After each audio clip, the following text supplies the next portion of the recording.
Hello everybody, it's Longer James here. You can call me either one. Today we're playing another episode of Last Day on Earth, and I'm going to show you guys a little change that they made in update 1.11.6. So you can see that they added the new locks,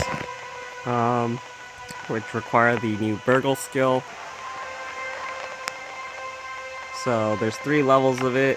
And as you can see, any of the locks that look like they're chained up, those ones require level 3.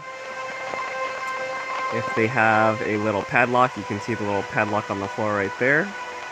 That one only requires level 1. This is the level 2 lock. One of the other changes that they made in update 1.11.6 is that they made it so you can't hit this frenzied giant anymore with long weapons, melee weapons, so can't hit them with road signs, saw blade maces, etc, etc. I think you could have also used a spear, but I never tried it inside the bunker because it never brought wood.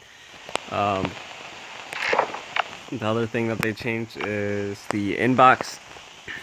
So they organized everything a lot more, as well as all the really old players who used to have stacks of canned beans and bottled waters and stacks of 3, they have now converted all of them into single stacks. So what that means is every time you take them, you're going to be taking 20 instead of 3, and that is a lot worse for emergency cases, because usually you only need a few. Like if you're starving or if you're really thirsty, you would only take 3. You can still use the daily ones that they give you at the top that last for a couple days. So go ahead and take advantage of those. But the rest of the canned beans and rest of the drinking water will mostly be used for more for healing than emergency hunger and thirst now. It also just encourages players to bring more food with them instead of just bandages, as well as water if you're going to faraway locations. The other obvious change of the storage in this update is really well put out by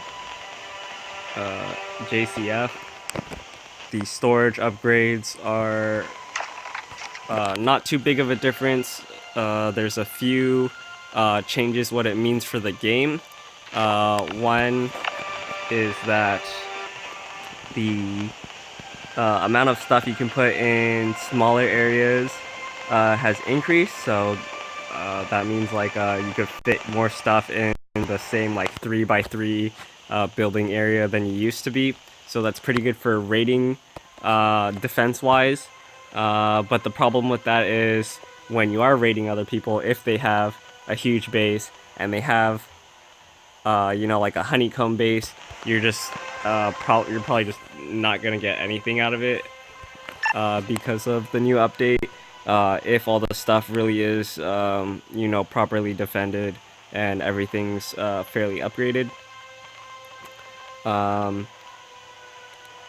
The other thing is that you can now more freely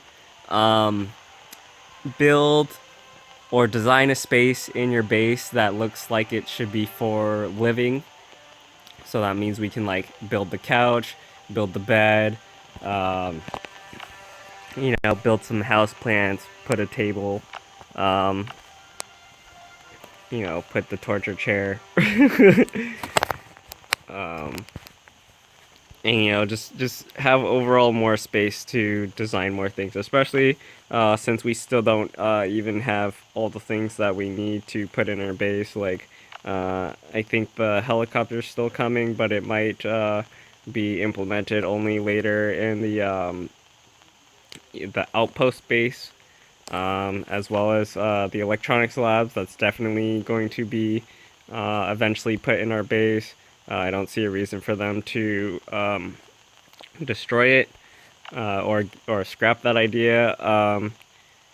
The zombie truck might get removed too, simply because If we're using the old pickup truck to, go to the outpost, we'll probably not even need the zombie truck. Repair station and the chemistry station will also be coming still. Like there's no reason for them to remove those or scrap those ideas, like they did with a few other things. So expect those to be coming sometime in the future, but still way off compared to way far in the future compared to where we are now. Like not in the next few months, but maybe down the line in a year or so or 2 years, we'll probably get these things. But that doesn't matter too much because C4s, at least for me, I have like a rack full still, so you're not going to be hurting for those as long as you're, you know, running Bunker Alpha enough. You should be getting plenty of C4. Electronic circuits. If you're picking up enough cell phones, USBs, things of those natures where you can recycle those, you shouldn't have a problem with getting electronic circuits. The only thing that you would really want out of those new things would be the landmines.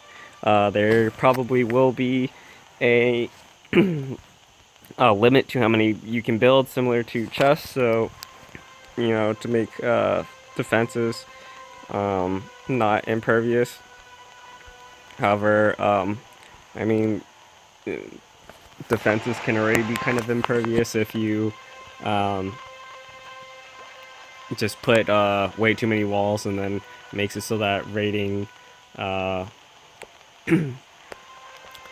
bases becomes impossible, where the big one just gets there before you can even do anything. Kind of like my base, I already have enough walls that if you activate like 4 C4s before you get into my inner base, like you're not going to get anything out of it. I am kind of interested in what happens when you use a C4 and there's a landmine behind the stone wall, if it'll blow up the landmine similar to how chests get destroyed from behind the walls. So that's going to be a very interesting thing. Might have to watch out where you put your stone walls and your landmines. You might not want to put them next to each other, and it might be more strategical to put a level 2 wall or a steel wall next to it instead, if you can. Tactical backpack will be coming pretty soon, as they've been teasing it. It's in the game code.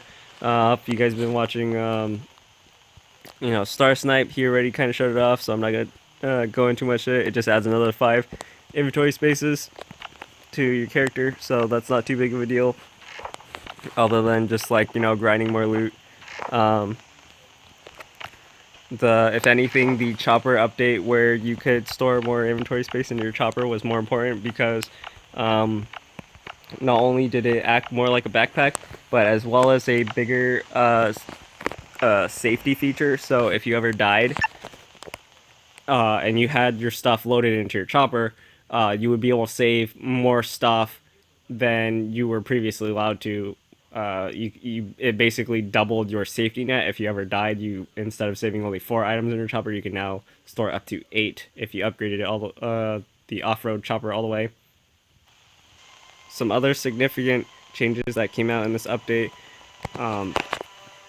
include the event that just came out.